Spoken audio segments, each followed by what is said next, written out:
Temuan mengejutkan diungkap Pusat Pelaporan dan Analisis Transaksi Keuangan PPATK. Ada lebih dari 3,2 juta masyarakat Indonesia terlibat judi online. Sepanjang tahun 2023 saja, bayangkan transaksinya mencapai 327 triliun rupiah. Benarkah judi online menjerat semua kalangan? Berikut diskusi bersama Reza Ramadansyah.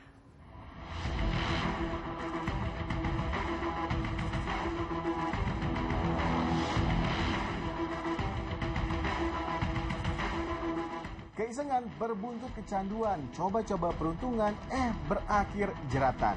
Ya, judi online belakangan ini semakin merajalela. Indonesia bahkan menempati urutan pertama sebagai pengakses situs judi online di Asia Tenggara. Nah, sepanjang tahun 2023, perputaran dana judi online mencapai 327 triliun rupiah. Wah, sangat fantastis. Nah, benarkah pengangguran hingga pejabat berduit ini jadi pemainnya? Kita diskusi.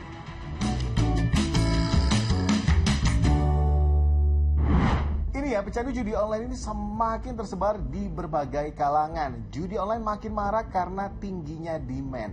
Nah, apalagi sekarang aplikasi judi online dengan mudah bisa diunduh di ponsel. Berdasarkan penelusuran situs Drone Emprit beberapa waktu lalu, Indonesia menempati urutan pertama pengakses situs judi online di Asia Tenggara. Jumlahnya ada sekitar 200.000 orang. Terbaru, PPATK mengungkap lebih dari 3,2 juta masyarakat terlibat judi online. Sepanjang tahun 2023, total perputaran dana judi online menembus angka 327 triliun rupiah. Ini datanya. Mencapai 327 triliun rupiah dalam 168 juta transaksi. Dari total perputaran dana pada tahun 2023 tersebut, ditemukan sebanyak 3.295.310 orang masyarakat yang bermain judi online dan melakukan deposit pada situs judi online sebesar 34.410.393.834 rupiah. Jadi kalau kita total temuan judi online pada tahun 2023 ini dengan temuan judi online pada tahun-tahun sebelumnya, itu angkanya adalah 517 triliun rupiah, lebih dari 517 triliun rupiah. Nah, ini kita lihat betapa masifnya kegiatan judi online ini di tengah-tengah masyarakat kita. Tahun ini saja itu sudah mencakup 63% dari total akumulasi perputaran dana yang sebesar 517 triliun sejak tahun 2017. Angka itu jelas bikin geleng-geleng kepala. Padahal judi apapun bentuknya termasuk judi online di negeri ini terlarang. Pelakunya bisa dijerat pidana penjara hingga denda 1 miliar rupiah. Penegak hukum bukannya tanpa penindakan. Tak terhitung berapa banyak jaringan judi online yang dibongkar polisi. PPATK dan OJK juga sudah menutup ribuan rekening yang terkait judi daring.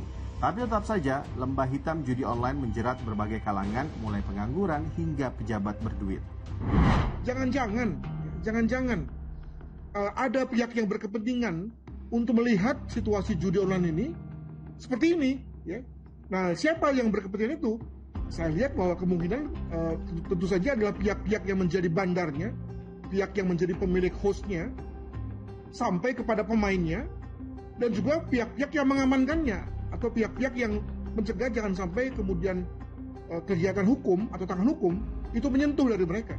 Ya, terpaksa harus berpikir jelek, ya, mengingat bahwa sudah begitu banyak fakta, sudah begitu banyak upaya-upaya untuk meneriakkan agar kita bersikap all out terhadap judi online, tapi toh tidak berubah juga, ya. Sementara kalau dari segi teknologi sebetulnya tidak sulit-sulit amat ini menahan judi online ini sebetulnya.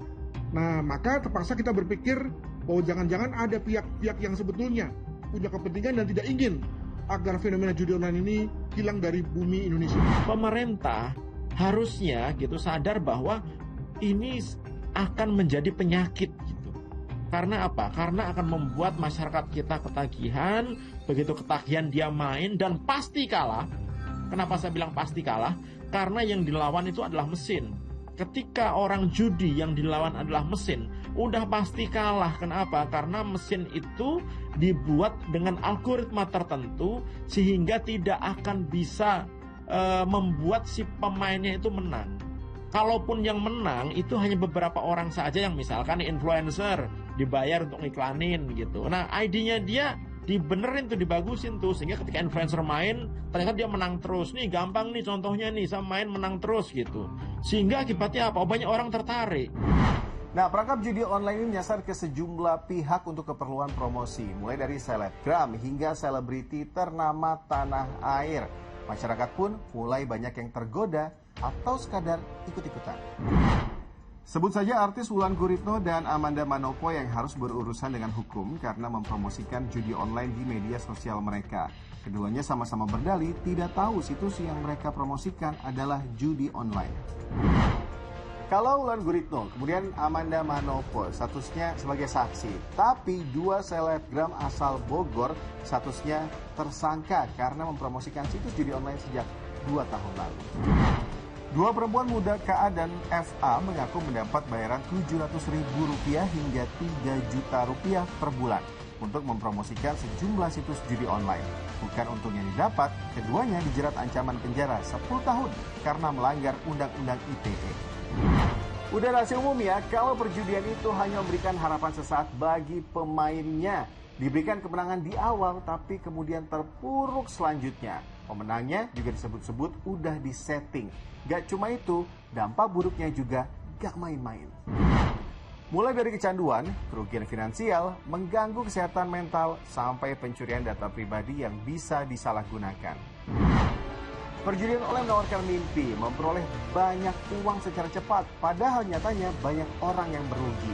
Peran pemerintah layak dipertanyakan. 3,2 juta rakyat Indonesia terjerat. Ini bukan angka sembarangan. Lalu siapa yang patut dipersalahkan? Makasih sudah diskusi.